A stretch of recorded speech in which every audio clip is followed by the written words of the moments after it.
Hey guys, welcome back to my channel, and hello if you're new. Make sure that you do subscribe if you're not subscribed already.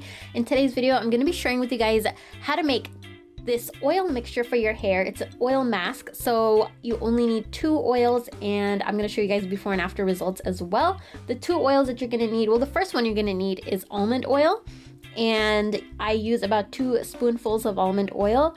If you're interested in the ones that I'm using, I will link it down below.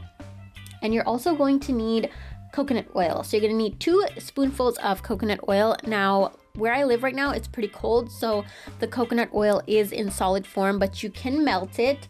I'm gonna use 2 spoonfuls of that, and my hair is pretty long, and this amount is pretty good for 2 uses. So this is what it should look like when it's melted. And now we're ready to apply it onto our hair. What I like to do is focus on the front of my hair first and go in circular motion. This is to get the blood circulating up here so that the follicles reawaken, and it just promotes hair growth a lot faster, reawakens follicles that are not producing hair anymore. That's what I'm doing over here. And then next I like to just completely saturate the ends of my hair. So as you can see over here, that's a lot of oil, and the more shinier your hair becomes, the better. That's how you know that it's become saturated with the oil. Now, almond oil is extracted from raw almonds, and it improves the texture of your hair. You're gonna see that towards the end of the video when I wash my hair.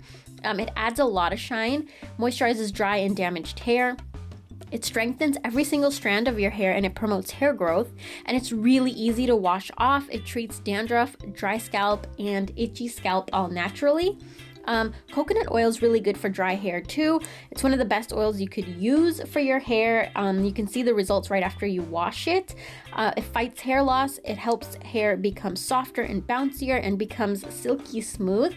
Now, after you're done applying the coconut oil and almond oil mixture to your hair, you want to tie your hair up and leave that on for however long you can. From 30 minutes to an hour to even overnight is best. And then when you wash it off, these are my results. As you can see, it's a lot softer, shinier. The light reflects off of it really nicely, and it just brought out the texture of my hair and also brightened up the color of my hair. I hope you guys enjoyed this video. Thank you guys so much for watching. Subscribe to my channel for more videos like this one, and check out my other videos. I have a bunch of DIYs for you guys. And if you guys are interested in the way I cut my hair at home. I'll leave that linked below too. And I'll talk to you guys in my next video. Bye.